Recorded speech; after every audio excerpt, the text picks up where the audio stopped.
hari yang sangat penuh waktu yang sangat mustajabah, dan pada bulan haram yaitu bulan Rajab kita kembali dipertemukan oleh Allah dalam suatu majelis ilmu insya Allah bersama Dr. Faisal Mahdi yang akan melanjutkan kajian Sirah Nabawiyah seri yang ketujuh yang akan membahas tentang Amul Husni atau tahun kesedihan yang dialami oleh Rasulullah Nabi Muhammad Shallallahu Alaihi Wasallam. Allahumma shalli wa Di sallim. keberkahan kajian sore hari ini, kita mulai kajian ini dengan membaca Ummul Quran, Suratul Fatihah, ala hadiniyah as-salihah al-Fatihah.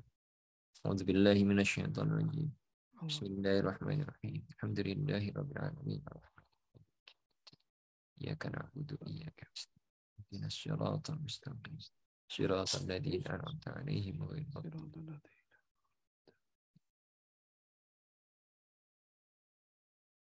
Selanjutnya kami persilahkan waktu dan kesempatan kepada Ustadz Dr. Faisal Mahdi yang akan memberikan kajian pada sore hari ini. Monggo tafadhol Ustaz.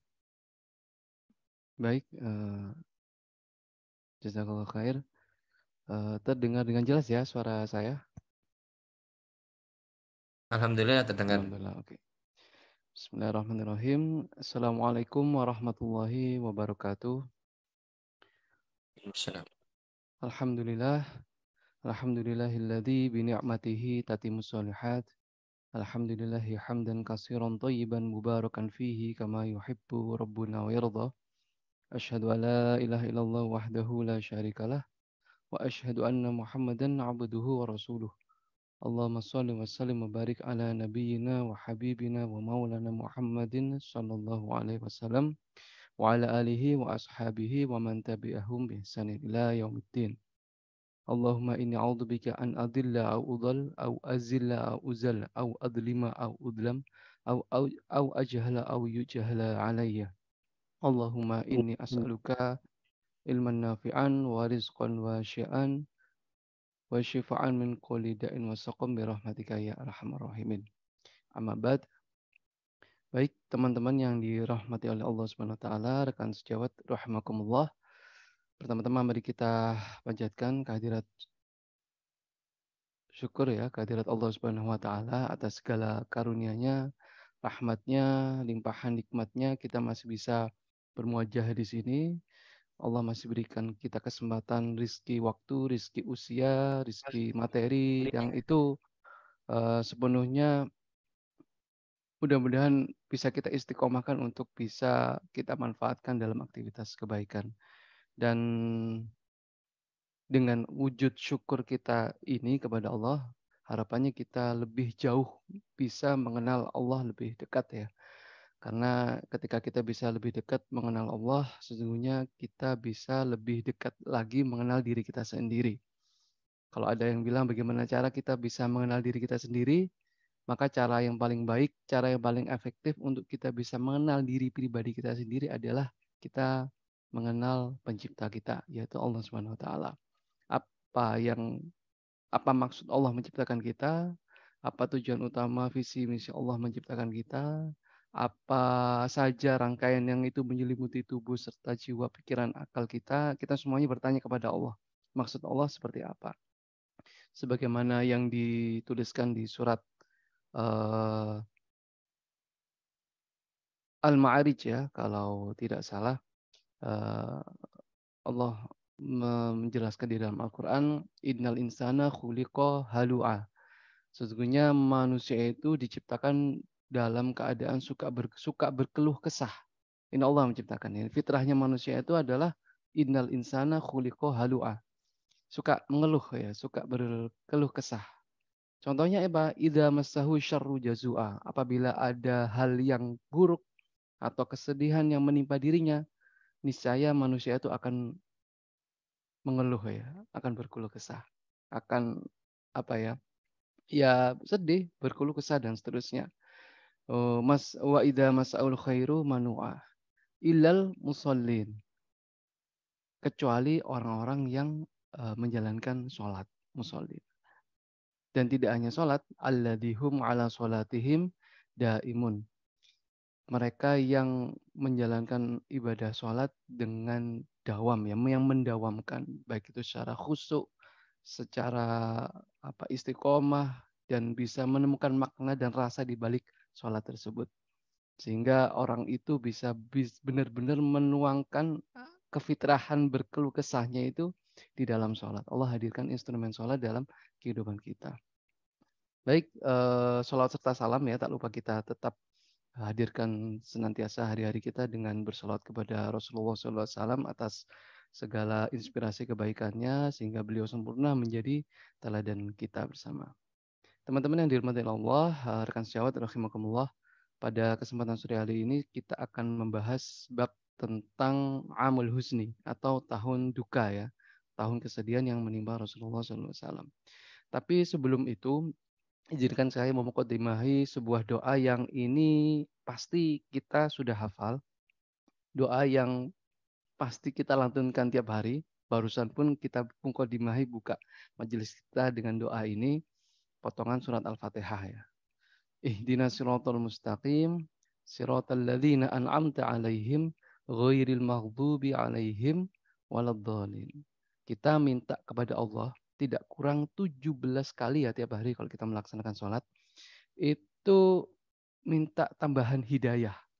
Apa? Berupa siratal mustaqim, jalan yang lurus. Itu kita minta tiap hari. Pertanyaannya, apa sih jalan yang lurus itu? Ada penjelasannya di ayat selanjutnya. Siratal ladzina an'amta 'alaihim ghairil maghdubi 'alaihim waladdallin. Jalan yang lurus itu adalah jalan orang-orang sebelum kita yang sudah diberi nikmat oleh Allah SWT. Kita minta ini tiap hari. Pertanyaan selanjutnya adalah, orang yang mendapatkan nikmat dari Allah itu siapa aja sih? Kok kita mau minta jalan ini?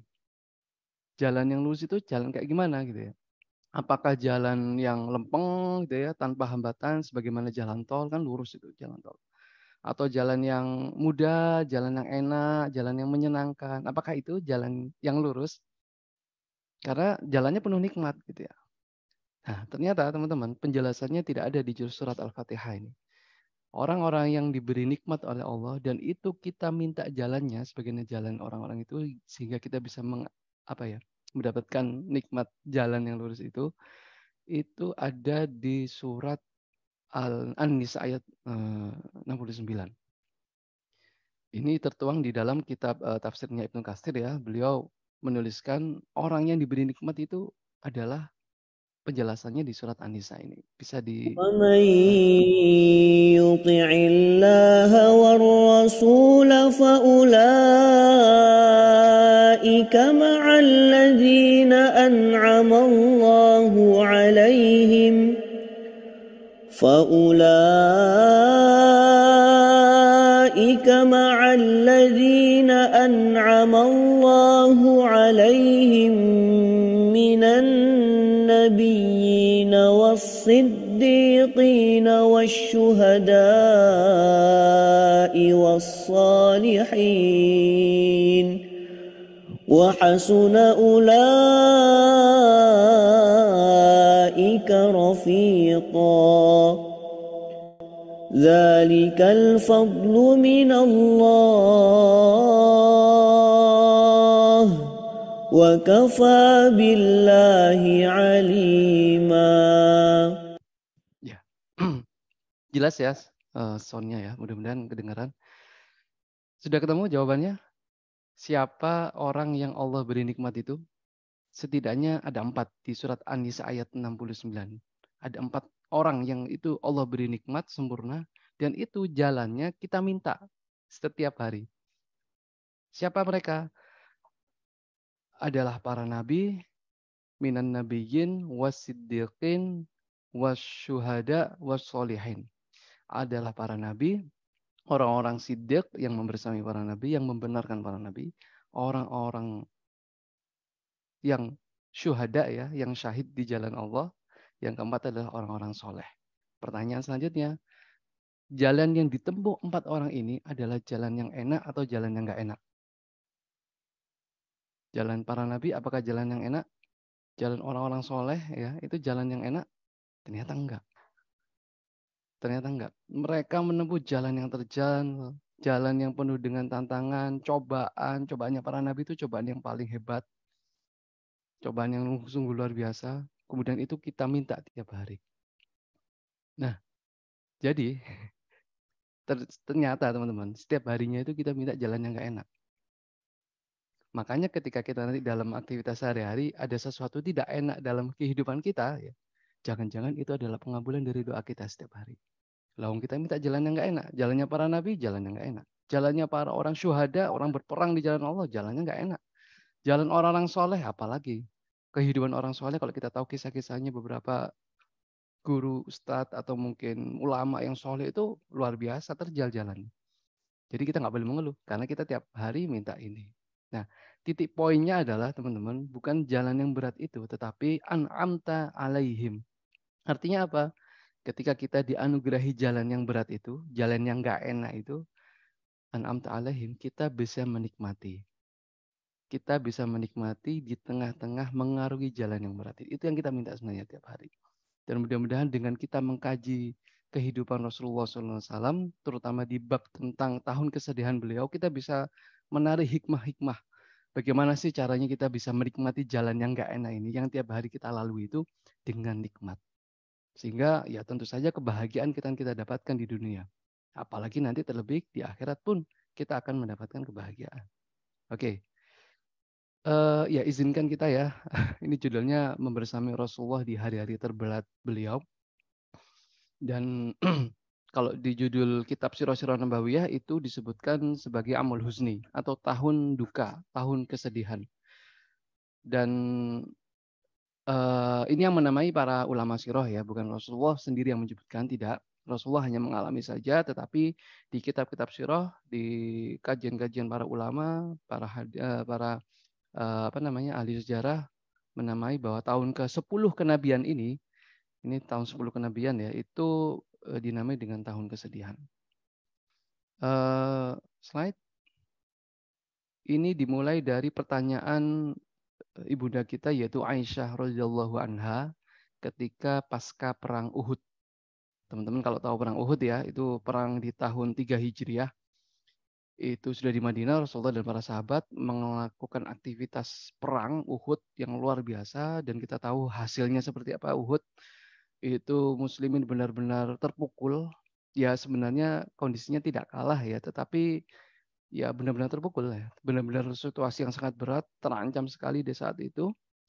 Nah, dan para sahabat menangkap. Rasulullah pun juga mengalami hal yang berat di saat peristiwa Uhud itu. Kita tahu paman beliau yang kita bahas di episode sebelumnya, yaitu Hamzah radhiyallahu anhu, syahid di situ, wafat di situ. Dan lebih dari sekedar syahid ya, jasadnya Hamzah itu dimutilasi sama Hindun ya, sama Hindun sebagai bentuk balas dendam ketika sebelumnya di perang Badar. Itu hati Rasulullah sangat-sangat terpukul, sangat sedih. Makanya ketika di rumah itu Aisyah nanya kepada Rasulullah, wahai Rasulullah, hal ata alaika yaumun kana asyadda min yaumin Uhud. Aisyah bertanya nih, apakah pernah datang kepadamu wahai Rasulullah satu hari yang lebih berat dibandingkan peristiwa Uhud ini? Kita lihat ini luar biasa, ini kocar-kacirnya muslimin pada saat itu. Rasulullah pun juga fisiknya luka-luka itu, robek di wajahnya, giginya juga tanggal, kemudian apa ya, juga ada testimoninya tertancap ya, robeknya itu tertancap oleh helm besinya beliau dan seterusnya. Itu kan sesuatu yang berat. Aisyah nanya, ada nggak yang lebih berat dari Uhud ini wahai Rasulullah? Apa kata Rasulullah? Ini hadisnya panjang ya, saya ambil terjemahnya saja. Ada. Apa? Aku pernah mengalami kesulitan dari kaummu. Jadi orang-orang musyrik itu ya. Dan itulah kesulitan yang paling sulit yang pernah aku alami dari mereka. Yaitu peristiwa di hari Aqabah. Dan ulama sepakat hari Aqabah ini adalah hari ketika Rasulullah mengalami peristiwa di Taif. Di Taif, Rasulullah pergi dari Mekah menawarkan Islam ke masyarakat Taif. Mereka tidak mau memenuhi harapanku, sehingga aku pergi meninggalkannya dengan penuh kecemasan, dengan penuh kesedihan. Dan aku baru sadar ketika aku sudah sampai di Kornis Sa'alib. Ini luar biasa ini. Rasul benar-benar sedih. Itu kan ceritanya Rasulullah menawarkan Islam ini ke luar Mekah ya. Karena sudah pasca pemboikotan yang 3 tahun itu, pemboikotan muslimin itu kan selesai. Kemudian Rasulullah menganalisis Mekah ini sudah tidak lagi kondusif untuk dakwah Islam, sudah tidak bisa dijadikan basis dakwah lagi, akhirnya menawarkan Islam keluar. Dan salah satu pilihannya yang paling awal adalah Taif ini, ditawari Islam. Tapi ternyata di sana Rasulullah diusir, dicaci, dihina gitu ya, benar-benar tidak dihargai lah ya. Bahkan sampai fisik ya, dilempari batu. Kemudian kaki beliau itu luka, berdarah gitu ya. Beliau sedih. Dan tercermin di hadis ini kesedihannya. Rasulullah nggak sadar jalan kemana gitu ya. Dan baru sadar ketika mencapai titik ini ya, Kornis Sa'alib. Jadi saking sedihnya Rasulullah itu sampai nggak sadar jalan itu kemana, nggak sadar. Keluar Taif itu jalan kaki ya, perlu diketahui teman-teman. Rasulullah dari Mekah ke Taif itu jalan kaki didampingi oleh sahabat Zaid bin Harithah, anak angkat beliau ya. Ini ada maknanya sendiri, ada pembahasan sendiri kenapa kok jalan, kok nggak naik unta. Dan sampai di sana pun kita tahu perlakuannya seperti tadi. Kembali dari Taif itu benar-benar sedih Rasulullah. Dan ini adalah puncak kesedihan. Tercermin dari itu. Rasul nggak sadar. Jalan itu nggak sadar. Sadarnya ketika sampai di tempat yang bernama dengan ini Kornis Sa'alib. Luar biasa. Itu kan juga akhirnya Rasulullah berdoa. Di tengah-tengah perjalanan itu Rasul berdoa. Dan doanya luar biasa. Bisa slide selanjutnya. Ini ada di kitab-kitab surah ya. Sangat familiar sekali. Ini di tingkat kesedihan yang luar biasa Rasulullah, saya bacakan doanya, luar biasa bagus ya. Ini pengaduan yang sempurna kalau saya bilang itu ya. Rasulullah bisa menuangkan kesedihannya dengan pilihan-pilihan kata yang sungguh sangat luar biasa. Allahumma ilaika ashku du'fa quwati wa qillata hillati wa hawani 'alan nas. Ya Allah, hanya kepadamu ku adukan kelemahanku. Sedih nih Rasulullah. Rasulullah benar-benar mengadu di titik ini. Ketidakberdayaanku dan kehinaanku di hadapan semua manusia. Ya Arhamar Rahimin, Anta Rabbul Mustad'afin wa Anta Rabbi. Wahai Zat yang Maha Kasih dari segala kasih. Engkau adalah pelindung orang-orang yang lemah dan teraniaya. Dan Engkau adalah Tuhanku. Ila man takiluni, ila ba'idin yatajahalmuni, am ila aduwin malaktahu amri. Kepada siapa akan Engkau serahkan diriku ini ya Allah?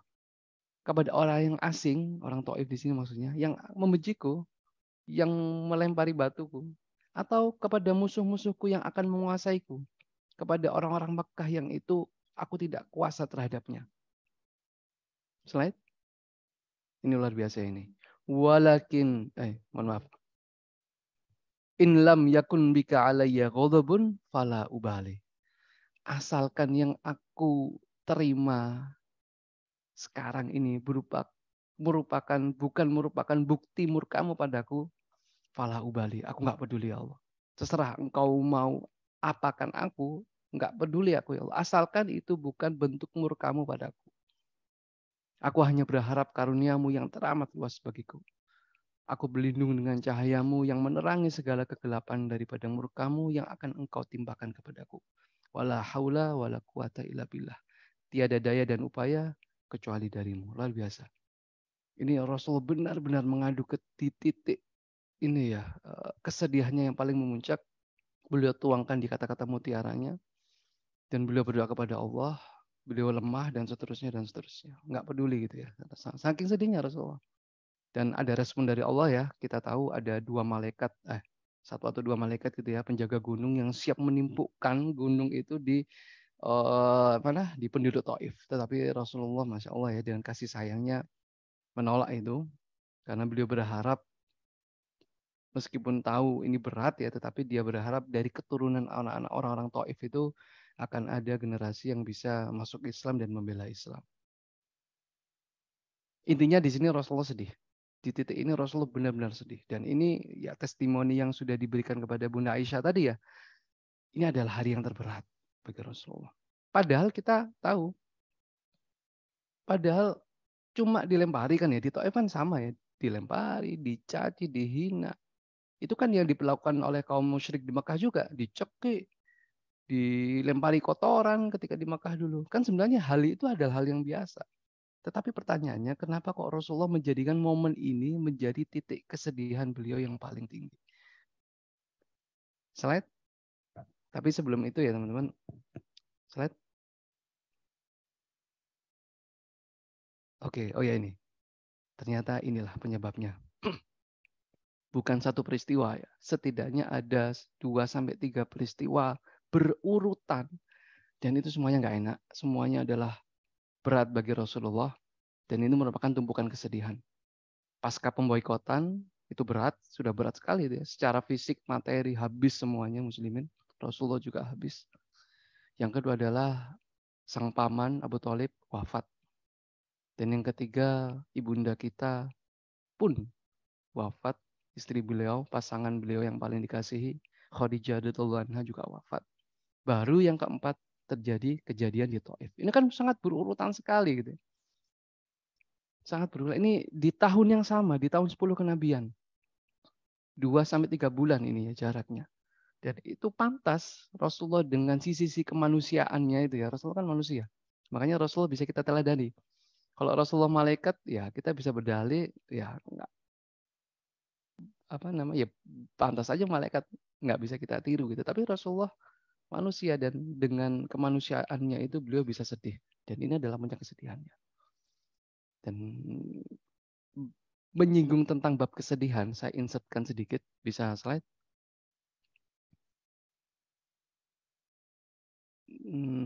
Sebentar.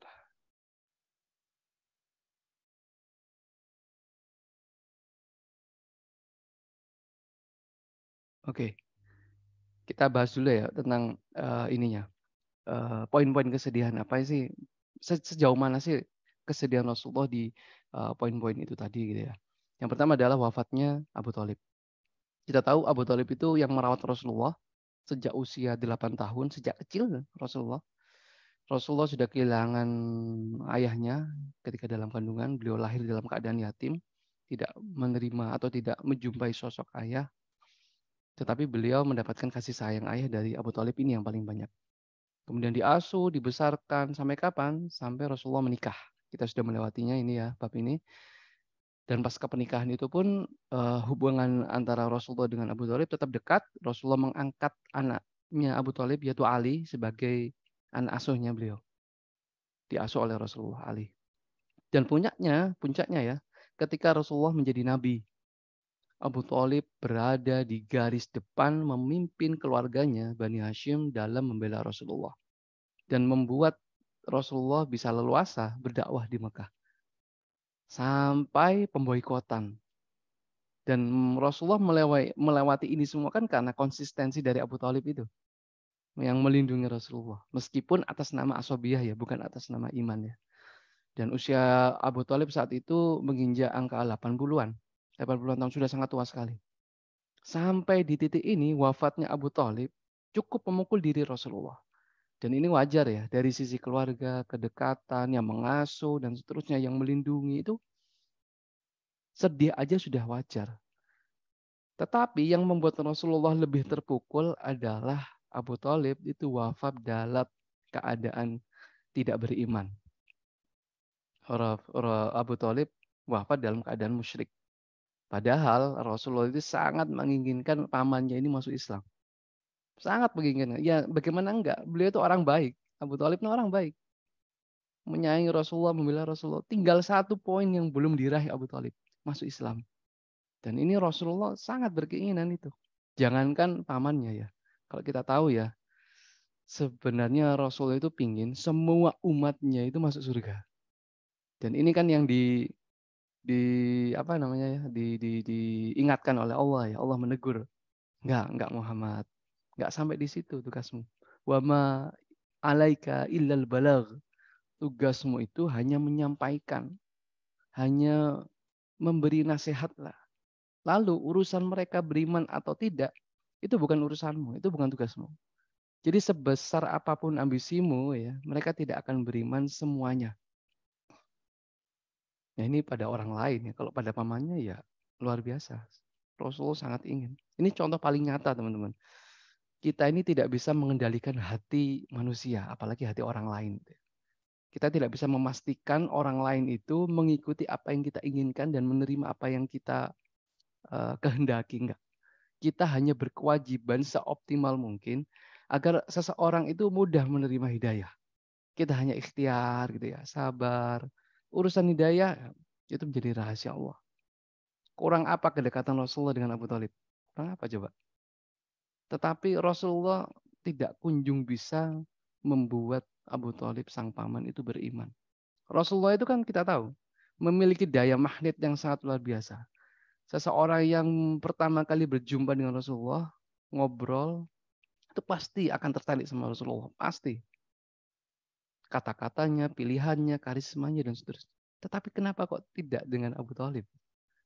Dalam tanda kutip Rasulullah gagal membuat Islam Abu Thalib. Ini pelajaran berharga ini. Luar biasa ini ya. Ya, di hari terakhirnya beliau jelas menjelang wafat, slide ya. Abu Thalib itu dikelilingi oleh banyak orang. Ada setidaknya 2 kubu lah ya. Ada Rasulullah di situ, kemudian juga ternyata di kubu yang lain ada tokoh-tokoh Quraisy yang mendampingi, menemani Abu Thalib menjelang wafat. Dan mereka berkepentingan sekali orang tokoh-tokoh Quraisy ini. Mereka menyinggung. Ya, mereka berkepentingan kenapa? Agar Abu Thalib ini kalaupun wafat, itu wafatnya dalam kondisi tidak beriman. Karena ketika Abu Thalib wafat dalam keadaan musyrik itu menjadi argumen yang kuat gitu ya untuk bisa melawan Rasulullah. Tokoh-tokoh Quraisy bilang gini, apakah engkau, wahai Abu Thalib, akan membenci agama Abdul Muthalib, ayahmu? Ini disinggung asobiahnya gitu. Karena Abu Thalib itu sosok yang sangat setia terhadap keluarga. Sangat menghormati orang tuanya, Abdul Muthalib di sini. Disinggung, kalau kamu masuk Islam, ini sederhananya ya, secara nggak langsung Abdul Muthalib salah keyakinannya. Kau akan menilai Abdul Muthalib masuk neraka lah, bahasanya kayak gitu. Dan ini nggak mau menerima Abu Thalib. Iya ya. Berarti Abdul Muthalib adalah sosok yang salah, yang apa namanya? Ya nanti akan masuk neraka. Disinggung itunya oleh tokoh-tokoh Quraisy. Sedangkan Rasulullah bilang gini kepada pamannya, wahai paman, udahlah ucapkan la ilaha illallah. Ucapkan ini aja dulu. Maka dengannya aku akan membelamu. Aku akan bersaksi di hadapan Allah nanti. Yang penting kau ucapkan dulu aja deh. Kata Rasulullah. Wah ini Rasulullah sudah benar-benar apa ya, mentok lah ya gimana caranya Abu Thalib masuk Islam. Dan apa kata Abu Thalib? Abu Thalib menjawab, jika hal ini, maksudnya ini ya, bersyahadat ya, tidak membuat Quraisy itu menghinaku, sehingga mereka beranggapan, wah Abu Thalib beriman karena terdesak, niscaya aku akan membahagiakanmu wahai Muhammad. Jadi ya benar, kejahilian dari Abu Thalib muncul di situ ya, asobiahnya ya, harga dirinya gitu. Benar-benar tidak mau menerima iman karena takut dihina oleh orang-orang Quraisy. Jiwa kesatrianya tumbuh, tetapi kesatria yang tidak tepat kan di sini. Seperti itu, sehingga ya udah Abu Thalib wafat, kemudian Allah Subhanahu wa taala menurunkan firman-Nya di surat Al-Qasas ayat 56. Bisa slide selanjutnya. Innaka la tahdi man ahbabta walakinallahu yahdi man yasha wa huwa a'lamu bil muhtadin. Wahai Muhammad, sesungguhnya kamu itu enggak akan dapat memberi petunjuk kepada orang yang kamu cintai. Enggak akan. Tetapi Allah lah yang memberi petunjuk kepada orang yang dikehendaki. Dan Allah lebih mengetahui orang-orang yang layak mendapatkan petunjuk. Ini bab hidayah, teman-teman. Hidayah itu babnya ya, bukan kita cinta atau kita ingin. Enggak. Hidayah itu urusannya adalah Allah berkehendak atau tidak. Seberapa besar cintamu Muhammad ya, terhadap Abu Thalib, seberapa dekat dirimu terhadap Abu Thalib, engkau sampai kapanpun tidak bisa memastikan hidayah bisa sampai kepada relung hatinya. Itu babnya Allah, itu urusan Allah. Ini pelajaran berharga kita. Kita tidak akan pernah bisa mengendalikan sesuatu yang di luar kendali kita. Guru saya pernah bilang, hal yang paling membuat kita frustasi itu adalah ketika kita mengharapkan perubahan di diri orang lain. Itu paling membuat frustasi. Karena itu adalah kontrolnya itu di orang tersebut. Sama seperti hibah hidayah itu.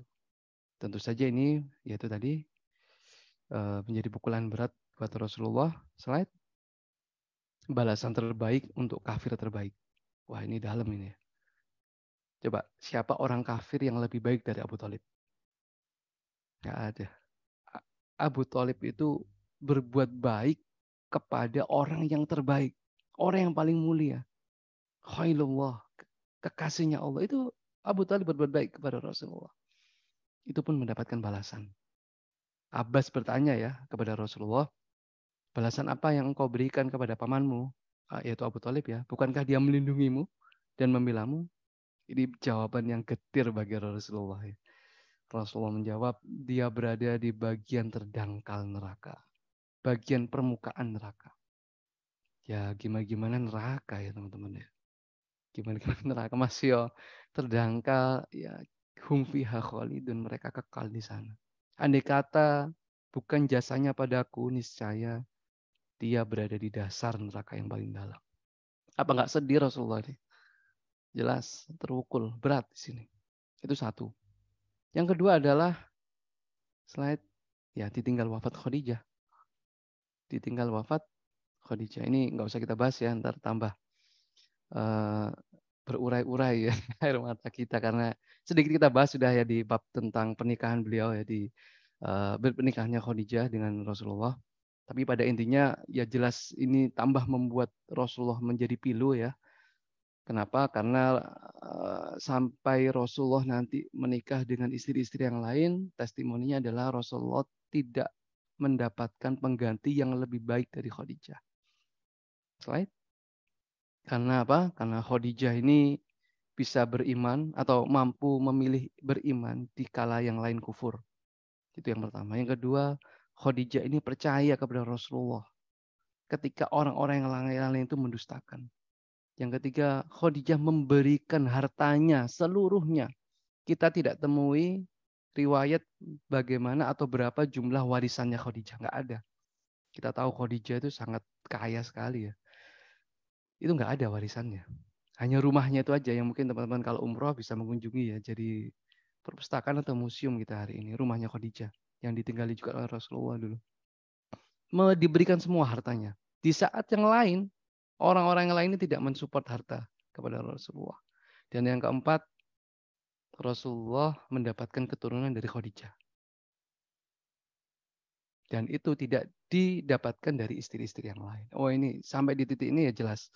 Khadijah radhiyallahu anha lebih dan paling mulia melebihi siapapun gitu ya. Nah, sudah jelas ya, kita bisa merasakan bagaimana kondisi Rasulullah yang benar-benar terpukul. Sudah selesai diboikot, wafat Abu Thalib, itu pun dalam kondisi nggak beriman, ditambah lagi Khadijah wafat, ditambah lagi kejadian di Thaif, itu kan benar-benar terpukul Rasulullah.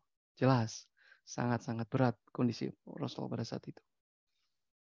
Slide, kita izinkan saya menyampaikan sebuah insight ya yang disampaikan oleh ulama besar ya, Ibnu Qayyim al-Jauziyah dalam kitabnya Madarijus Salikin.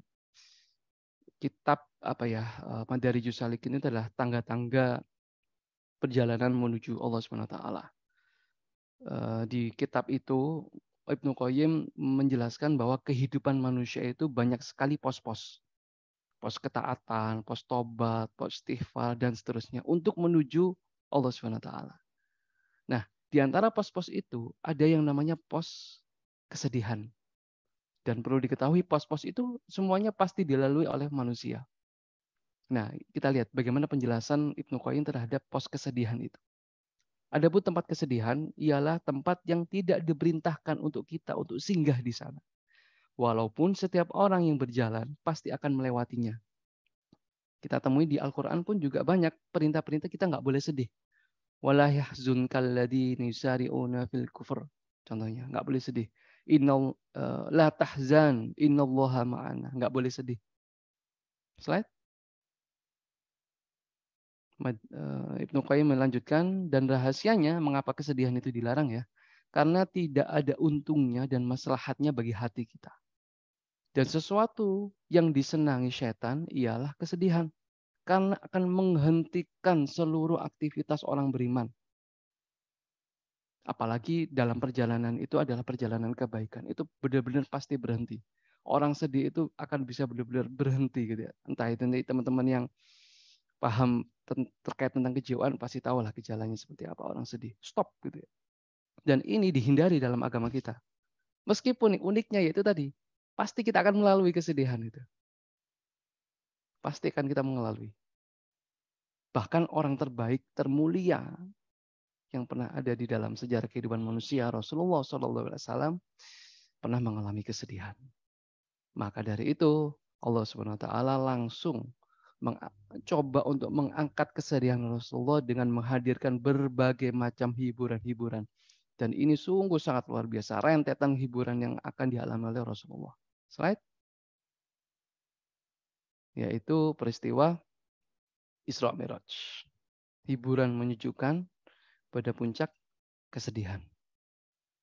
Dan ya ini tidak, Allah alam ini kebetulan atau tidak, kita sudah masuk ke bulan Rajab ya, salah satu bulan suci. Dan salah satu peristiwa yang berada di bulan ini adalah Isra Mi'raj. Ya benar ya, Isra Mi'raj terjadi di bulan Rajab. Dan mudah-mudahan kita bisa memaknainya ini lebih mendalam. Bahwa ini adalah bagian dari hiburan. Dan nanti kita akan bisa mengambil poin-poin apa saja yang Rasulullah alami ketika melewati Isra Mi'raj itu, agar kita jadikan pelajaran, kita aplikasikan dalam kehidupan kita, terutama ketika kita sedih, ya kita bisa coba mengambil ibrahnya seperti apa. Baik, slide. Teman-teman yang dirahmati Allah SWT, kisah Isra Mi'raj itu ada di dalam Al-Quran di 2 surat ya. Yang pertama adalah di surat Al-Isra ayat 1. Subhanalladzi asra bi 'abdihi lailan minal masjidil haram ilal masjidil aqsa alladzi barakna haulahu linuriyahu min ayatina innahu wassamiul alim. Maha suci Allah yang telah memperjalankan hambanya. Ini luar biasa ini. Rasulullah di sini, Allah Subhanahu wa taala di sini menyebut Rasulullah sebagai hamba. Jadi Allah tidak menggunakan kata ganti alladzi asra bi rasuli atau alladzi asra bi nabiyyi, enggak, tetapi Allah panggil dengan sebutan abdi, hamba. Dan ini merupakan panggilan termulia. Untuk ngapain ya? Untuk menjalankan perjalanan dari Masjidil Haram ke Masjidil Aqsa dan seterusnya dan seterusnya. Nah, perlu diketahui teman-teman bahwa rangkaian peristiwa Isra Mi'raj ini adalah rangkaian peristiwa mukjizat. Ya, mukjizat. Artinya ya hanya dialami oleh orang-orang tertentu, yaitu para rasul. Dan pesan yang terkait tentang Isra Mi'raj ini sebenarnya banyak. Kita cuma ambil secuplik aja ya tentang perjalanan kronologisnya ini, dan kita ambil tentang poin hiburan-hiburannya aja. Karena ada kajian yang tentang bisa membahas bagaimana Isra Mi'raj itu dari segi peradaban. Luar biasa. Bagaimana kesinambungan antara Mekah dan Palestina itu ibrohnya sungguh dalam. Dan tentang universalan Islam itu juga ada di Isra Mi'raj. Tapi kita tidak membahas itu, kita membahas tentang hiburannya aja ya, yang ringan-ringan aja lah. Oke, slide. Ini ringkasan hadisnya, bahwa Isra itu adalah perjalanan di malam hari. Jadi hiburan pertamanya jalan-jalan, teman-teman. Jadi jalan-jalan. Kalau kita sedih, ya cobalah kita jalan-jalan. Sedikit meninggalkan aktivitas yang membuat kita sedih itu, bukan untuk lari dari keadaan, enggak ya. Tapi untuk jalan-jalan ya, refreshing lah ya. Kalau bahasa orang sekarang healing. Tetapi healing yang berfaedah ya. Seperti bagaimana Rasulullah ini. Apa yang dilakukan Rasulullah ketika rihlah perjalanan ini.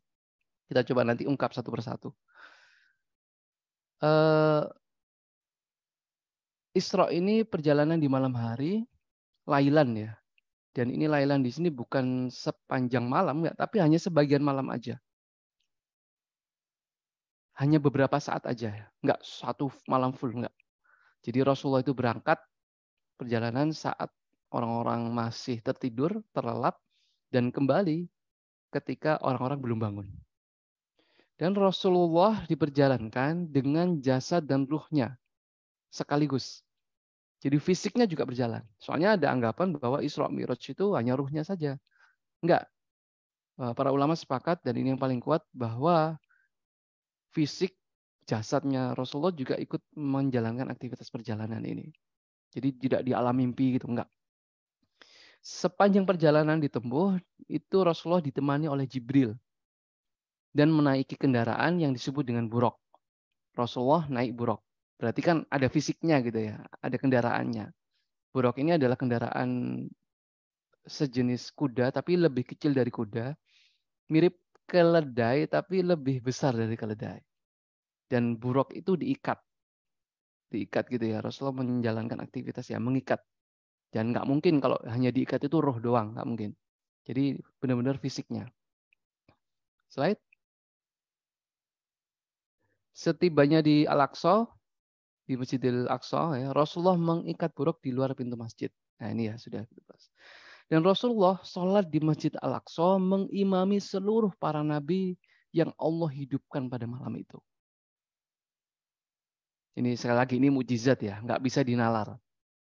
Justru kalau bisa dinalar, nah ini bukan mukjizat. Kalau bisa diukur, bisa dihitung, di logika itu justru bukan mukjizat. Jangan memaksa nalar kita untuk memahami ranah-ranah mukjizat. Jangankan mukjizat ya, beberapa bab-bab tentang syariat pun juga banyak yang tidak bisa kita pikir dengan logika. Akal kita tidak bisa mencapai hal-hal yang seperti itu. Contohnya wudhu. Yang membatalkan wudhu itu kan contohnya adalah buang gas. Tetapi kenapa kok yang dibasuh tangan dan muka? Telinga, nggak ada area-area yang tempat untuk membuang gas itu nggak dibersihkan sama sekali. Itu kan nggak bisa dipikir secara logika.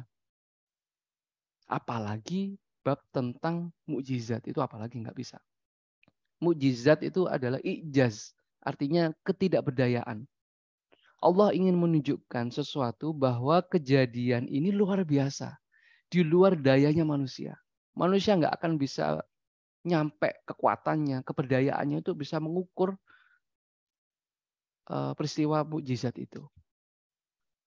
Dan ini harus kita pahami bersama-sama. Dan ketika Rasulullah mengimami itu hiburan tersendiri, teman-teman. Di belakangnya Rasulullah ketika Rasulullah menjadi imam itu kan para nabi dan rasul terdahulu. Mereka semua pernah mengalami aktivitas yang tidak mengenakan ketika mengemban amanah menjadi nabi dan rasul. Dan mereka semuanya mulia. Dan Rasulullah lebih mulia dari mereka semua dengan menjadi imam. Itu kan, wah ini aku dihargai ternyata di aktivitas ini. Selanjutnya Rasulullah ditawari minum susu atau arak. Sebentar ya. Sebentar.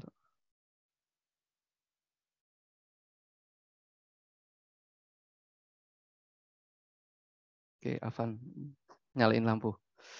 Oke, setiba di mana tadi? Rasulullah ditawari minum susu atau arak, beliau memilih susu, yang kemudian dijelaskan Jibril itu sebagai fitrah. Meskipun kita tahu syariat pengharaman arak atau pengharaman khamr itu nanti ketika di Madinah. Tetapi ketika di Mekah itu belum haram khamr, tapi Rasulullah memilih susu. Berarti ini ya Rasulullah masih dalam keadaan fitrah. Slide. Kemudian Rasulullah menjalankan atau melanjutkan peristiwa Mi'raj. Yaitu naiknya Rasulullah masih ditemani Jibril ya, menuju ke atas langit ke-7 sampai ke Sidratul Muntaha.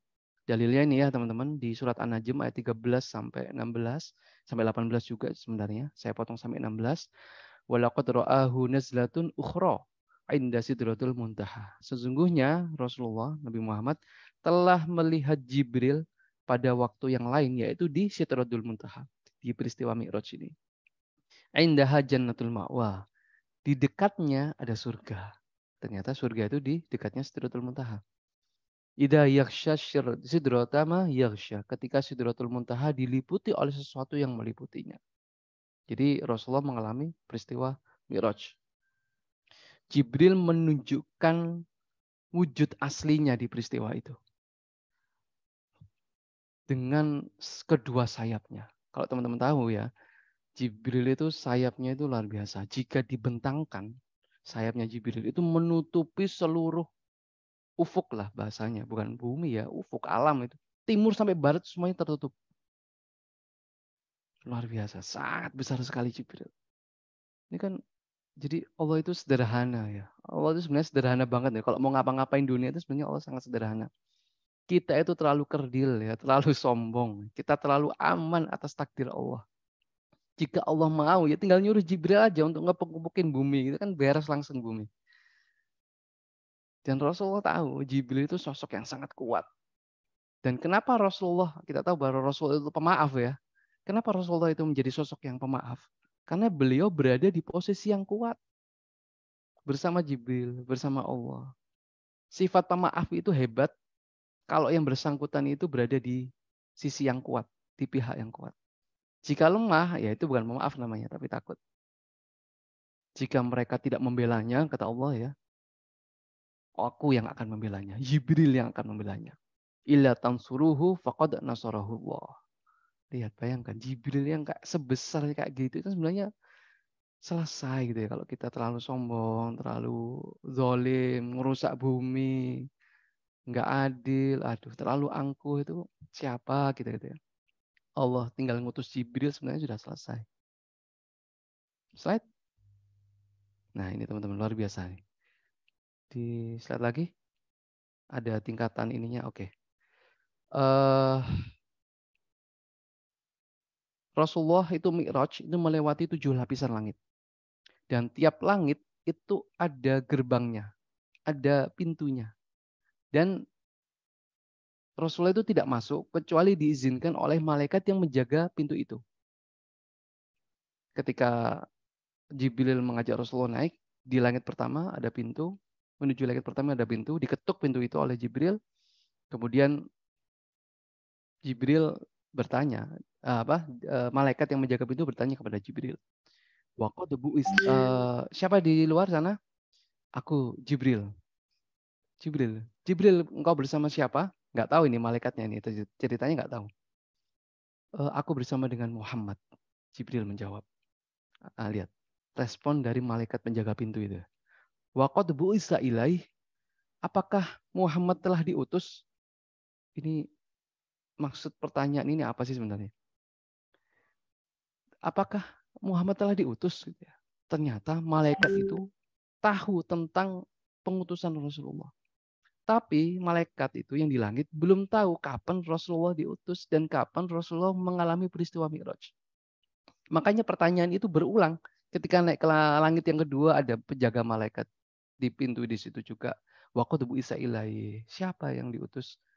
Sudahkah Rasulullah diutus? Sudahkah Muhammad diutus?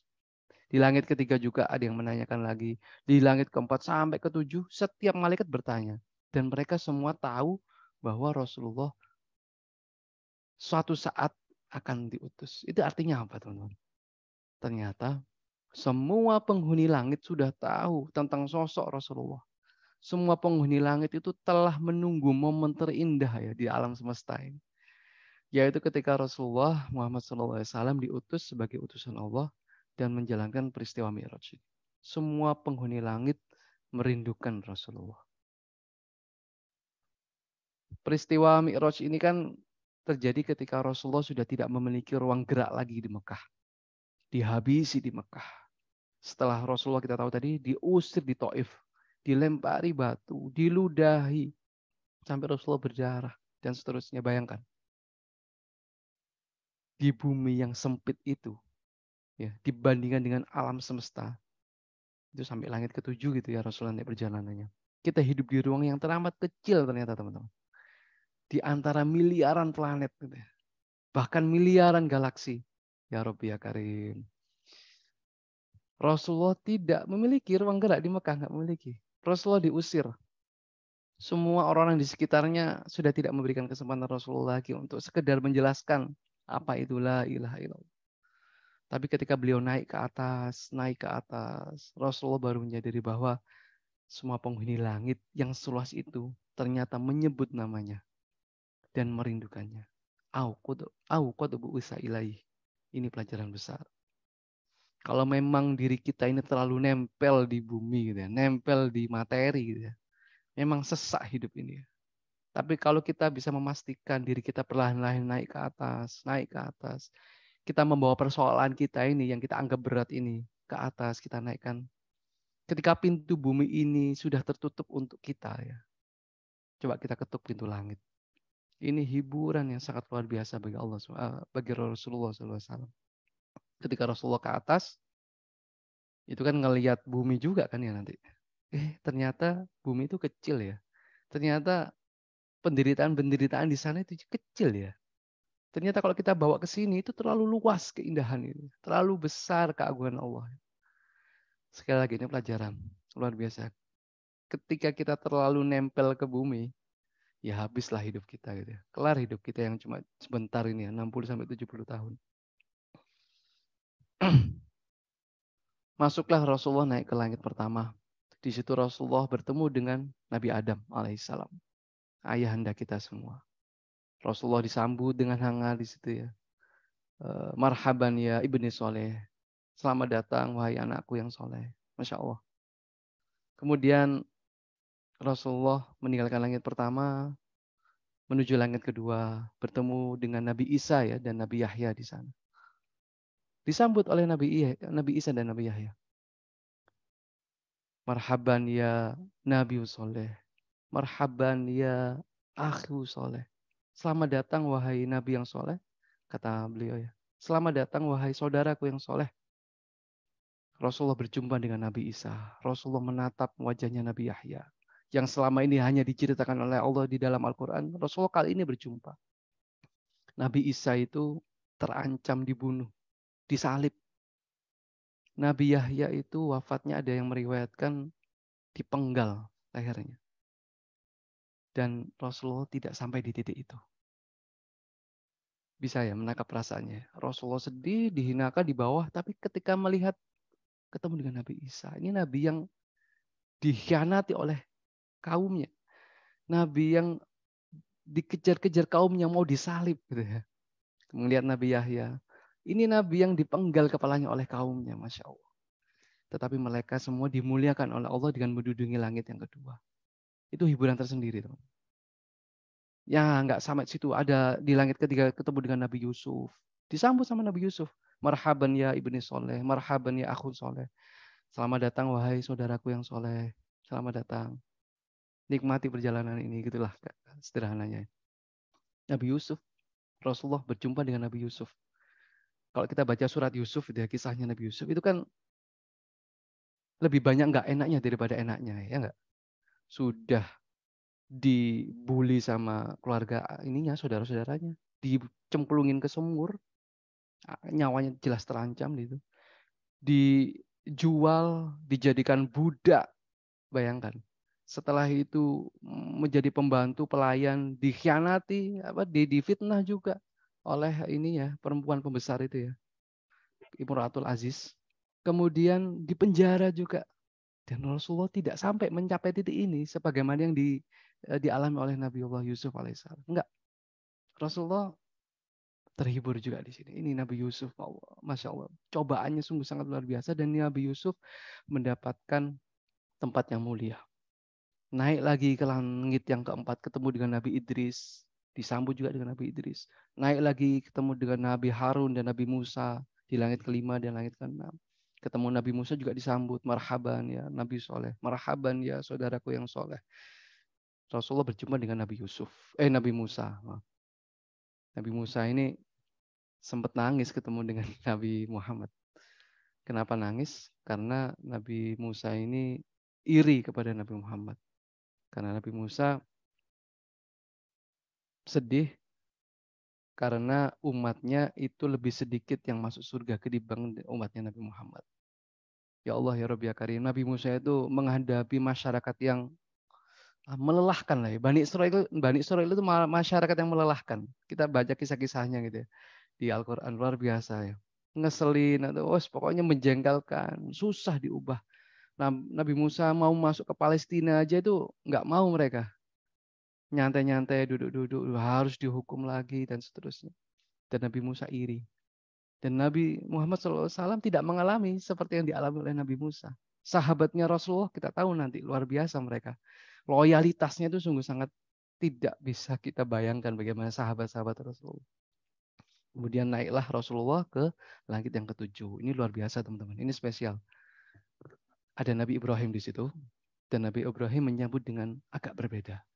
Marhaban ya Nabi Soleh. Marhaban ya ibni Soleh. Selamat datang wahai saudaraku yang soleh. Selamat datang wahai anakku yang soleh. Ingat Rasulullah kehilangan siapa? Kehilangan Abu Thalib. Rasul juga terlahir dalam keadaan yatim.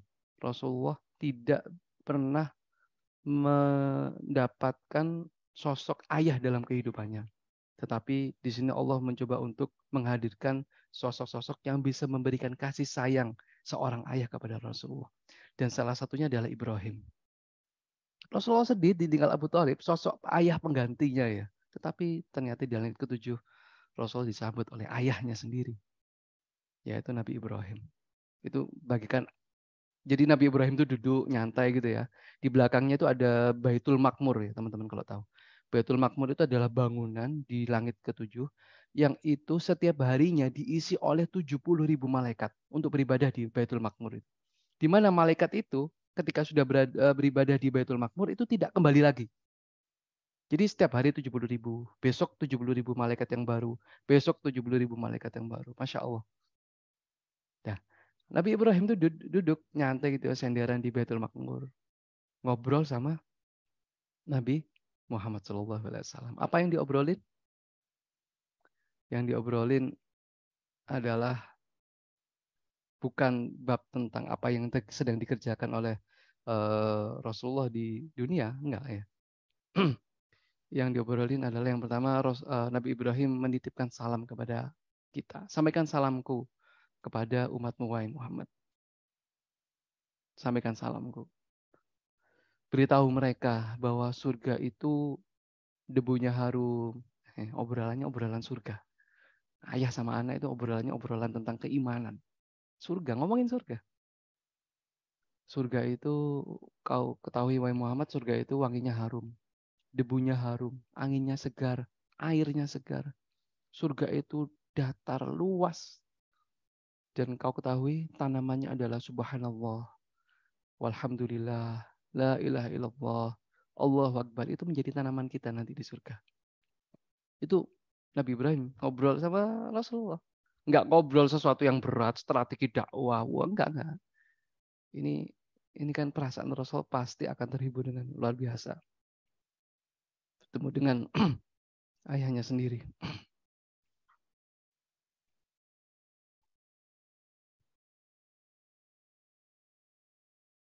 Hiburan yang pertama adalah jalan-jalan. Hiburan yang kedua adalah bertemu dengan orang-orang yang senasib ya dalam tanda kutip ya, seperjuangan yang mengalami hal yang sama dengan Rasulullah, tetapi mereka berhasil melaluinya. Ini ibrah yang sangat besar. Kalau kita sedih, cobalah ketemu dengan orang-orang yang mirip kesedihannya dengan kita, tetapi mereka semua berhasil melalui kesedihan itu. Dan kita tahu kedudukannya. Dan yang ketiga, hiburannya adalah ya orang tua ya, sosok ayah gitu ya. Sosok ayah luar biasa. Kita sosok orang tua yang mau menasehati kita ambil pelajarannya, pengalamannya, kedewasaannya, dan seterusnya. Itu semuanya pelajaran yang berharga buat kita. Dan Rasulullah naik ke atas langit ketujuh ya teman-teman. Tidak berhenti di langit ketujuh sampai ke Sidratul Muntaha. Rasulullah diangkat lagi untuk bertemu langsung dengan Allah. Ini ulama berbedaan pendapat ya. Ada yang bilang bertemu langsung, ada yang tidak. Tapi yang jelas ini, summa urija bih. Jadi Rasulullah itu diangkat lagi gitu ke atas, di mana beliau tidak lagi ditemani oleh Jibril. Disitulah batas keberadaan makhluk. Dan ini menandakan Rasulullah itu ialah sayyidul khuluq, makhluk yang paling mulia. Makhluk dengan penciptaan terbaik yang paling mulia. Jibril aja nggak bisa naik ke atas. Mau naik ke atas silakan naik. Aku nggak bisa, aku nggak sanggup. Allah tidak mengizinkan aku berada di posisi itu. Tetapi Muhammad Rasulullah SAW berada di makom itu. Itu luar biasa itu. Hiburan lagi. Masya Allah. Nah, teman-teman yang dirahmati Allah SWT, dan nanti ada perintah sholat ya. Tapi sebelum itu ada pertanyaan yang coba layak kita bahas ya. Slide. Lalu di mana Allah? Di mana Allah? Kita nggak memikirkan wujud Allah ya, keberadaan Allah enggak. Tetapi kita memikirkan apa ya, kebesarannya. Di dalam Al-Qur'an, wa kana arsyul 'alal ma. Jadi yang pertama adalah bukan itu ya. Maksud saya ini. Mustawa 'alal arsy. Allah itu bersemayam di atas arsy. Dan arsy itu wa kana al arsy 'alal ma, di atas lapisan samudra laut. Ya. Slide. Ini saya ilustrasikan sampai tata surya aja ya. Bumi itu sekecil itu, teman-teman. Dan matahari sebesar itu. Ini ininya, apa namanya? Perbandingan ininya ya, perbandingan analoginya. Dan kita berada di bumi yang kecil itu. Lalu di mana Allah? Allah di atas langit yang ketujuh tadi, di atas Sidratul Muntaha, dan di atas Sidratul Muntaha itu ada alma, lapisan samudera luas. Di atas alma itu ada kursinya Allah, wasi'a kursiyyuhus samawati wal ardh, dan di atas kursinya itu ada arsy-nya Allah. Singgasananya Allah ya kalau diterjemahkan. Ada hadis yang sungguh sangat luar biasa ya. Ini saya lupa mencantumkan ke slide ya. Saya bacakan aja. Hadis ini riwayat dari Abu Dzar Al-Ghifari. Ini disahihkan oleh Al-Albani. Perumpamaan langit yang tujuh, ya 7 langit itu, dibandingkan dengan kursi Allah, kursinya Allah, itu seperti cincin yang dilemparkan ke gurun Sahara. Cincinnya itu langit ketujuh, 7 langit ya. Samudera yang luas itu adalah kursinya Allah. Besar kursinya Allah, Masya Allah. Dan keunggulan arsy-nya Allah itu di atas kursi, itu seperti keunggulan padang pasir, padang Sahara yang luas atas cincin tersebut. Jadi kalau langit yang ketujuh, 7 langit itu dibandingkan dengan kursinya Allah, itu seperti cincin yang dilempar ke padang pasir. Dan itu antara kursi, 7 langit dengan kursi. Sedangkan kursinya Allah dibandingkan dengan arsy-nya Allah itu seperti cincin yang dilempar di padang pasir. Allah ya Karim. Layak sekali Allah disebut dengan Allahu Akbar. Allah Maha Besar itu. Dan kita dijaga oleh Allah. Kita diberikan rizki oleh Zat yang Maha Besar itu. Luar biasa. Yang mau masih sombong lagi kah manusia? Itu pertanyaannya. Mau angkuh lagi kah manusia? Mau zalim lagi kah manusia? Itu pertanyaan yang harus kita jawab di masing-masing diri kita. Ya Allah Maha Besar, Allah Akbar. Slide. Dan di atas itu Rasulullah menerima wahyu atau menerima perintah sholat. Bukan sholat wajib ya, maksudnya di sini adalah sholat 5 waktu. Perintah sholat sebenarnya sudah diperintahkan sejak di Mekah di awal-awal, ada ibadah sholat di situ. Tetapi sholat yang 5 waktu itu diperintahkan khusus di peristiwa Mi'raj ini, teman-teman. Awalnya Rasulullah menerima perintah 50 waktu. Ini kisahnya sudah familiar ya. Di mana itu langsung Rasulullah terima, kemudian Rasulullah turun. Ketika berjumpa dengan Nabi Musa nanya, dapat perintah apa dari Tuhan Muhammad?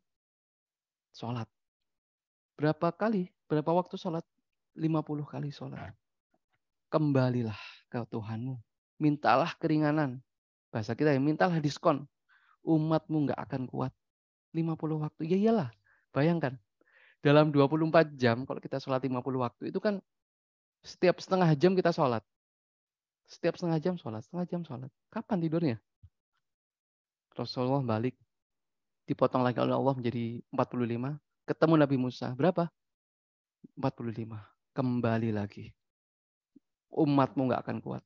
Rasulullah kembali lagi. Gitu terus. Jadi 40, jadi 35, jadi 30, sampai jadi 5 terakhir.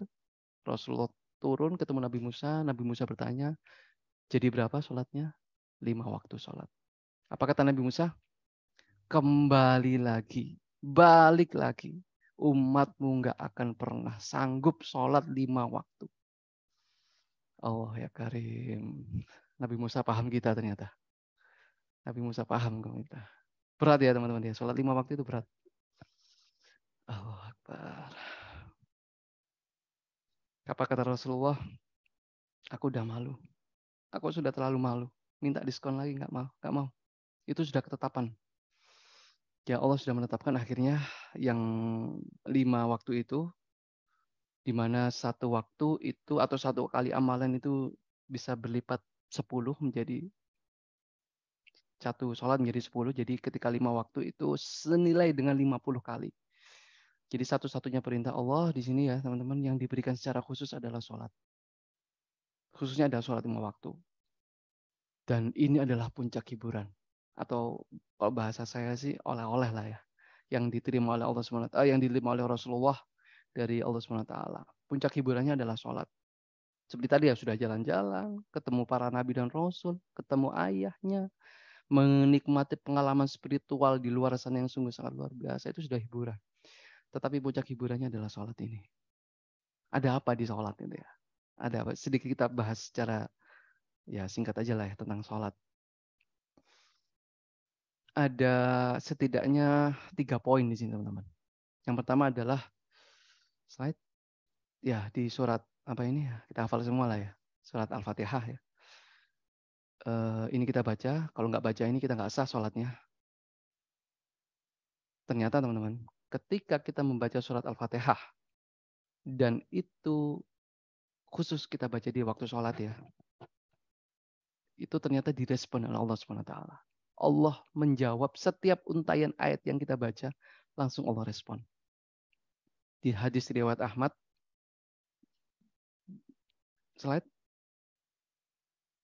Fa'idha qala abdu, apabila kita berbicara ya, berkata alhamdulillahirabbil alamin, kalau Allah Ta'ala, Allah menjawab langsung, hamidani abdi, hambaku sedang memujiku.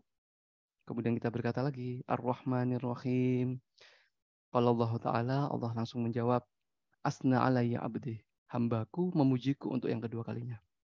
Wa idza qala, apabila kita berkata lagi dan membaca Malik Yaumiddin,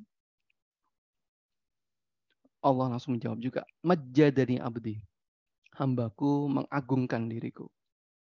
Fa idza qala iyyaka na'budu wa iyyaka nasta'in, ketika kita membaca hanya kepadamu ya Allah aku mohon, atau aku beribadah hanya kepadamu ya Allah aku mohon pertolongan. Apa kata Allah? Hadza baini wa baina abdi, wali abdi masalah.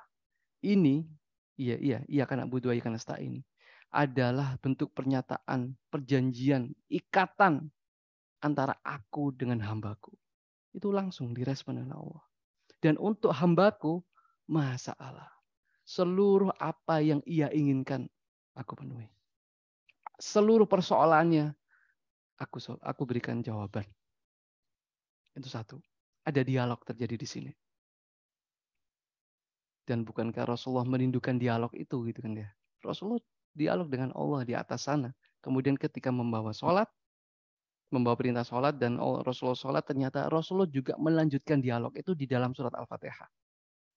Itu satu. Yang kedua slide, yaitu poin tentang aktivitas sujud teman-teman. Keadaan paling dekat seorang hamba dari Robnya itu adalah ketika dia dalam keadaan sujud. Maka perbanyaklah doa di dalamnya. Rasulullah pernah mengalami titik terdekat dengan Allah kan tadi, di atas Sidratul Muntaha. Dan momen tersebut tentu saja tidak ingin sangat berkesan oleh Rasulullah. Dan ingin mengulangi momen itu, nggak usah jauh-jauh ke atas. Cukuplah sujud. Di sujud itu seorang hamba mengalami titik yang paling dekat dengan Tuhannya. Hiburan. Yang kedua ini poinnya. Dan yang ketiga, slide. Rasulullah SAW di aktivitas sholat, dan itu kita amalkan sampai hari ini, ketika tahiyat akhir, nama Rasulullah tersandingkan dengan nama ayahnya, Ibrahim. Allahumma sholli ala Sayyidina Muhammad wa ala ali Sayyidina Muhammad kama shallaita ala Sayyidina Ibrahim wa ala ali Sayyidina Ibrahim. Sampai di sini kita paham kenapa Rasulullah itu sholatnya lama. Ya ingin menikmati momen-momen indah ini gitu ya. Kan sampai Aisyah nanya, wahai Rasulullah, engkau kan sudah jelas kedudukanmu di mata Allah. Sudah jelas lah posisimu surga terbaik. Tetapi kalau mau sholat ya nggak usah lah sampai bengkak-bengkak kayak gitu ya, bahasa kita kayak gitu kan. Apa kata Rasulullah?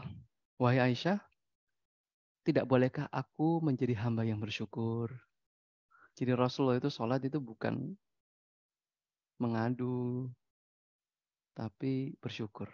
Ingin mengulangi momen yang terindah yang dulu pernah Rasulullah alami ketika Mi'raj.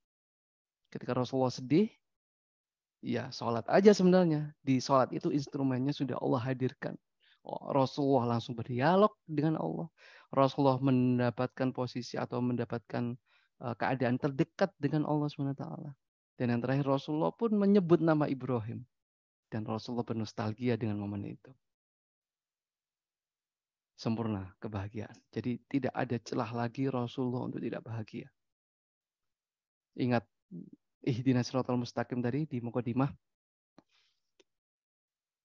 Jalan Nabi itu jalan yang berat. Jalan orang-orang soleh itu jalannya berat. Tetapi mereka semua bisa menikmati jalan-jalan itu. Jalan kita setiap hari mungkin berat. Tantangan kita, cobaan kita, aktivitas keseharian kita, amanah kita, semuanya mungkin berat. Tetapi kita mohon kepada Allah, kita bisa melalui hari-hari berat kita itu dengan nikmat. Bukan justru lari dari masalah, meminta masalah yang ringan, enggak, justru kita menikmati permasalahan itu, sehingga Allah memberikan solusi yang luar biasa. Mungkin itu. Terakhir sebenarnya ada bab tentang ini ya, saya cantumkan. Dikit aja mungkin beberapa menit slide. Ini titik yang ingin kita tuju teman-teman, yaitu nafs mutmainnah. Kenapa Rasulullah itu begitu tegar dalam menghadapi cobaan yang beliau hadapi? Itu karena Rasulullah mendapatkan atau memiliki jiwa yang tenang. Nafsul mutmainnah. Dan ini Rasulullah ajarkan doanya kepada para sahabat dan tentu saja kepada kita. Ini bisa kita amalkan. Bagus doanya. Allahumma inni as'aluka nafsan bika mutmainnah tu'minu bi liqa'ik wa tardhu bi qada'ik wa taqna'u bi ata'ik. Ya Allah, aku memohon kepadamu jiwa yang merasa tenang. Nafsul mutmainnah. Jiwa yang paling kita idam-idamkan.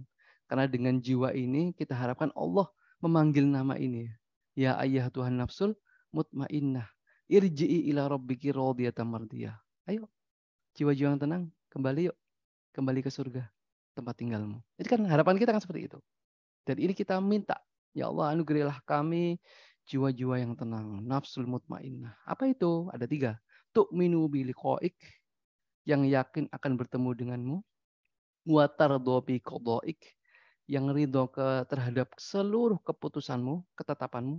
Wa taqna'u bi ata'ik, dan yang merasa cukup dengan segala pemberianmu. Slide. Jadi kita mengharapkan tu'minu bi liqa'ik ya. Jiwa yang merasa yakin bahwa suatu hari nanti ia akan bertemu dengan Rabb-Nya.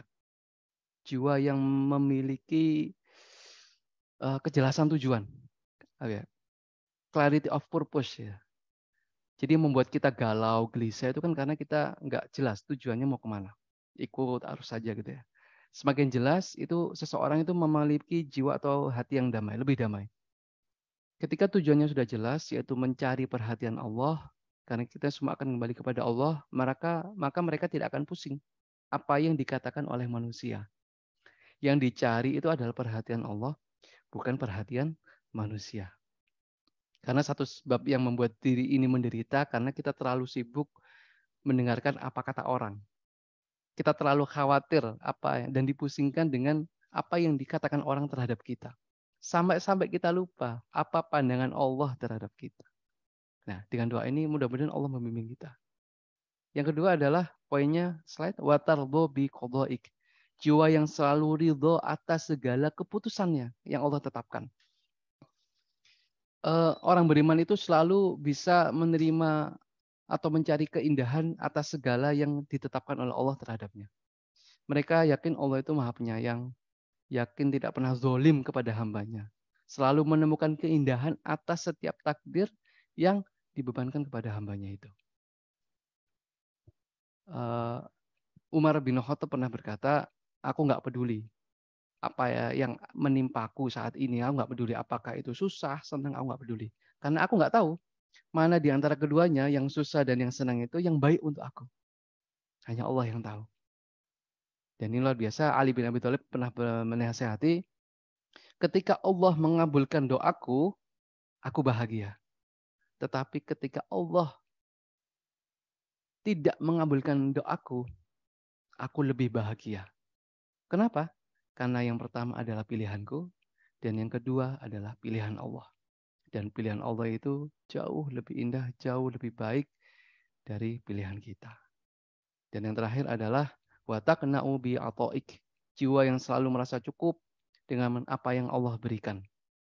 Karena sifat dasar manusia itu nggak pernah puas ya teman-teman ya. Kata Rasulullah, anak Adam itu kalau diberikan satu lembah emas, itu pasti akan meminta lembah atau bukit emas yang kedua, ketiga, dan seterusnya. Sampai kapan? Sampai tanah kubur itu masuk ke dalam mulut ya, sampai mati. Orang ini ya, apa namanya? Guru saya pernah bilang menasihati, orang kaya itu bukan orang yang banyak penghasilannya, banyak uangnya, enggak. Orang kaya itu adalah orang yang memiliki keinginan lebih sedikit ketimbang kemauannya. Mohon maaf, keinginannya itu lebih sedikit daripada penghasilannya. Itu orang kaya. Jadi kita memohon kepada Allah jiwa yang penuh syukur, yang bisa menikmati segala yang Allah berikan kepada kita. Mungkin itu yang bisa saya sampaikan di materi kali ini. Mohon maaf kalau agak sedikit mendetail terkait tentang insight-insight yang ada. Semoga Allah memberikan bimbingan kepada kita semua.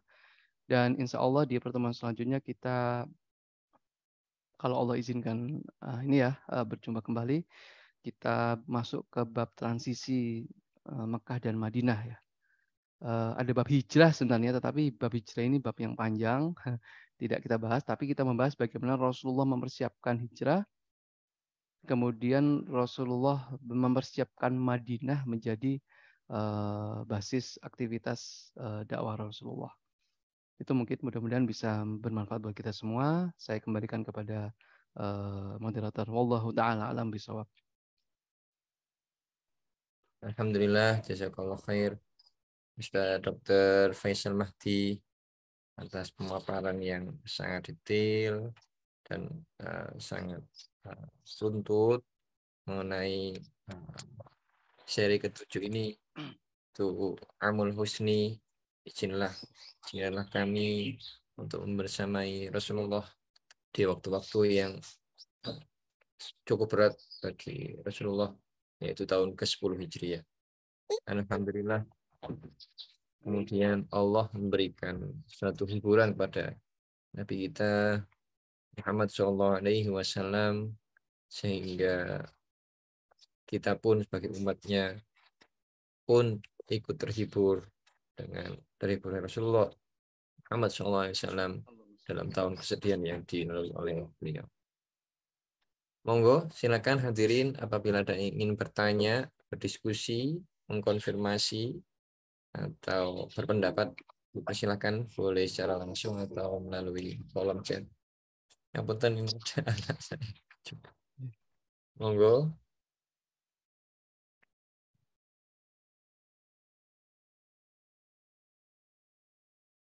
Ya, sampun jelas dan gamblang, Ustaz. Mohon untuk menutup kajian ini. Itu ada yang resen, Dok. Dr. Ami nih. Monggo, Iya. Dr. Ami. Bisa bertanya, monggo. Ya, suaranya terdengar ya? Terdengar, Dokter. Ya, matur nuwun, Ustaz. Terima kasih, materinya sangat bagus sekali. Saya sampai berhura-hura ini tadi. Begini Ustaz, kadang di dunia pekerjaan kita, profesi kita itu kita banyak berhubungan dengan berbagai variasi manusia ya, muslim non muslim gitu. Nah, di lapangan itu kadang kita itu sesama muslim ya, maksudnya sesama saudara kita itu malah bahasanya mungkin menikam dari belakang, menghibah, sementara kepada non-muslim mungkin mereka malah bisa bersikap lebih baik gitu. Maksudnya kan kadang kalau yang tanda kutip melukai atau menindas kita itu adalah orang non-muslim, mungkin kita lebih bisa toleran ya, karena memang kita tidak punya background yang sama. Tapi yang lebih menyakitkan lagi adalah ketika bahkan sesama saudara muslim itu saling menjatuhkan, saling saling menjatuhkan dan saling memfitnah, dan ya seperti itu, Ustaz. Bagaimana kita menyikapinya ya supaya kita tidak baper gitu ya. Itu, Ustaz. Ya. Baik, monggo Ustaz. Dr. Faisal. Ya ini pertanyaan khas, pertanyaan khas beberapa dari kita ya. Baik. Bagaimana caranya intinya biar nggak baper gitu kan ya. Kenapa kok kita ditikam atau kita dikhianati atau kita ya dizalimi lah. Itu kan sebenarnya secara nggak langsung menunjukkan posisi kita. Posisi kita. Jadi kalau kita membaca dari skup kacamata Islam, itu kan Islam itu sebenarnya adalah agama yang paling argumentatif ya. Paling kuat argumentasinya, hujahnya seperti apa. Ketika kita bisa menerapkan nilai-nilai Islam itu secara utuh, sebenarnya ya tidak ada alasan orang lain untuk bisa memberikan apa ya keburukan kepada kita, sebenarnya seperti itu. Tapi kenyataannya enggak. Ada orang-orang yang enggak suka, ada orang-orang yang apa namanya bahkan jelas-jelas itu Muslim, tetapi kok ternyata perlakuannya kok tidak lebih baik dari apa namanya rekan-rekan yang bukan Muslim gitu kan. Itu tadi, secara nggak langsung itu menunjukkan posisi kita. Kenapa? Karena orang tersebut merasa tidak bisa bersaing dengan diri kita. Mungkin ya, ini mungkin satu. Dan apa yang membuat orang itu biar bisa bersaing dan imbang dengan diri kita? Ya, pilihannya dua. Orang tersebut mencoba untuk meningkatkan kapasitasnya, kemampuannya, atau bahasa kita adalah kebaikannya, bahasa Islamnya, amal solehnya lah ya. Dan itu bisa melebihi. Itu yang namanya fastabiqul khairat ya. Tetapi ternyata orang itu gagal. Tidak bisa meningkatkan kapasitas kebaikannya itu melebihi atau bahkan minimal setara dengan kita. Akhirnya mereka mencari jalan yang kedua. Apa? Menjatuhkan posisi kita. Sehingga biar serata, kan mereka nggak ikhlas gitu ya. Ini ya, ada kisahnya nanti babnya tentang orang-orang munafik ya. Kalau kita dari kacamata sirah, itu ada orang-orang munafik itu kayak gitu. Orang yang bersyahadat, tetapi dalam hatinya itu ada penyakit sehingga mereka ya tetap mencaci Rasul, tetap apa namanya mengkhianati Rasulullah, bahkan mengancam nyawa Rasulullah juga dengan aktivitasnya. Padahal mereka sholat di belakangnya Rasulullah. Tapi itu tadi, karena mereka mencoba, karena ada hasad gitu ya, ada penyakit hasad di diri mereka, mereka itu nggak rela bahwa kalau diri kita itu lebih unggul dari mereka. Itu tadi pilihannya dua, mereka mencoba untuk biar setara lah ya. Ya mereka mencoba untuk meningkatkan kapasitasnya. Tapi ternyata gagal kan. Mereka mengikuti cara yang kedua apa? Ya mereka menunjuk atau menurunkan posisi kita dengan cara menghina, dengan cara menikam, menggosip atau membungkam aib kita dan seterusnya. Sehingga ketika dia bisa menjadi sebuah walam ya mudah-mudahan bisa menjadi sebuah alasan bahwa ternyata aku unggul dari mereka. Mereka menikam berarti aku berada di atasnya. Ya udah selesai. Kita tahu kalau kita melihat dari kacamata hasil ya kita yang menang. Meskipun kita didolimi, ditusuk atau dikhianati atau di apapun itulah. Itu satu.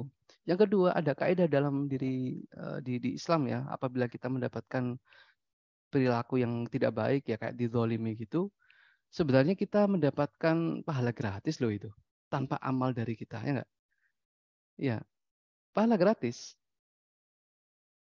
Bahkan sampai keampunan, ampunan yang gratis. Jadi misalnya contoh ada orang yang berbuat buruk kepada kita. Kita sabar, kita tahu ya kita sabar saja, kita sabari dan seterusnya, kita tidak membalas. Satu titik. Ya itu kan semuanya akan apa ya? Apa namanya? Pahala orang itu. Kalau orangnya muslim kan ya, kalau orangnya kafir kan nggak ada pahala. Kalau orang yang muslim itu yang sedang menghina kita, itu pahalanya tertransfer ke kita tanpa kita melakukan apapun. Kan enak itu. Wah, enak dapat pahala gratisan. Kita nggak harus susah-susah sholat malam, sedekah besar, enggak. Kita tutup diam, sabar, kita dapat pahala gratis dari orang yang sedang menghina kita. Kalau orang itu tidak punya pahala karena habis, karena terlalu banyak menghina, apa yang terjadi? Dosa kita dikurangi, ditimbukkan kepada mereka. Itu kata Ustadz ya. Dalilnya mungkin bisa nanti dilihat, kita cari sendiri. Karena itu enak, amalan gratis sebenarnya. Ya mudah-mudahan bisa sedikit membuat kita tidak begitu baper lah. Kalau baper sebenarnya manusiawi, sedih itu manusiawi, kecewa, apa tertekan itu hal-hal yang manusiawi sebenarnya. Kita terima, kita terima itu aja. Tetapi ya jangan lama-lama. Kesedihan itu berlarut-larut. Kita coba ya dengan adanya komunitas orang-orang soleh, entah itu majelis taklim, pengajian, atau mungkin suka dengar kajian, atau kita punya ustadz, punya orang tua yang soleh, ya kita adukan itu ke mereka untuk mendapatkan nasihat penguatan. Alam itu mungkin yang bisa saya paparkan yang mudah-mudahan bisa menjawab. Ya baik, menurut Ustaz. Yeah. Apakah ada respon mungkin dari Dr. Ami? Atau sampai sepertinya itu memang seperti yang dinadomkan dalam yang di slide tadi, bahwa beberapa kesedihan itu memang ya suatu checkpoint yang pasti akan kita lewati, tapi kita tidak menjadi tempat persinggahan. Ya, insya Allah akan mendapatkan penghiburan yang lebih besar dari Allah Subhanahu wa Ta'ala. Apakah ada yang ingin kembali bertanya atau berpendapat? Boleh secara langsung atau melalui kolom chat. Baik, sepertinya sudah tidak ada yang akan bertanya, Ustaz. Mohon untuk memimpin doa, Ustaz, untuk menutup kajian kita sore hari ini. Baik, kita awali dengan istighfar bersama-sama. Astagfirullahaladzim, astagfirullahaladzim, astagfirullahaladzim. Hamdan yu'afi ni'amahu yukafi'u mazidah. Ya Rabbana lakal hamd kama yanbaghi li jalali wajhika wa 'azimi sultanik. Subhanaka la ilma lana illa ma 'allamtana innaka antal alimul hakim. Rabbana anfa'na bima 'allamtana wa 'allimna alladhina yanfa'una wa zidna ilman ya alim. Allahumma barik lana fi Rajab wa Sya'ban wa balighna Ramadan. Allahumma barik lana fi Rajab wa Sya'ban wa balighna Ramadan. Allahumma barik lana fi Rajab wa Sya'ban wa balighna Ramadan. Allahumma inna nas'aluka salamatan fid din wa afiyatan fil jasad wa ziyadatan fil ilmi wa barakatan fil rizqi wa taubatan qabla al maut wa rahmatan 'inda al maut wa maghfiratan ba'da al maut. Allahumma hawwin 'alaina fi syakaratil maut wa najatan minan nar wal 'afwa 'indal hisab. Allahumma inna nas'aluka ilman nafi'an wa rizqan thayyiban wa amalan mutaqabbalan. Allahumma rabbana hab lana min azwajina wa dhurriyyatina qurrata a'yun waj'alna lil muttaqina imama. Allahumma arinal haqqa haqqan warzuqna ittiba'ah wa arinal batila batilan warzuqna ijtinabah. Allahumma atina nufusana taqwaha wa zakkiha anta khairu man zakkaha anta waliyuha wa maulaha. Allahumma inna nas'aluka nafsan bika mutma'innah tu'minu bi liqa'ik wa tarda bi qada'ik wa taqna'u bi ata'ik. Rabbana atina min ladunka rahmah wa hayyi' lana min amrina rasyada. Rabbana atina fid dunya hasanah wa fil akhirati hasanatan wa qina adzabannar. Subhana rabbika rabbil izzati amma yasifun wa salamun alal mursalin walhamdulillahi rabbil alamin. Jazakallah khair Ustaz Dr. Faisal Mahdi. Alhamdulillah kita telah melalui kajian ini dengan lancar. Alhamdulillah. Insya Allah akan kita lanjutkan kajian kita rutin setiap hari Jumat sore, 2 pekan sekali. Berselang-seling insya Allah pekan depan hari Ahad akan ada kajian kitab Lubabul Hadis pada hari Ahad pagi. Insya Allah pada 2 pekan lagi insya Allah Ustaz akan ada kajian mungkin khusus untuk Isra Mi'raj. Insya Allah akan ada Syekh dari Palestina dan Insya Allah dari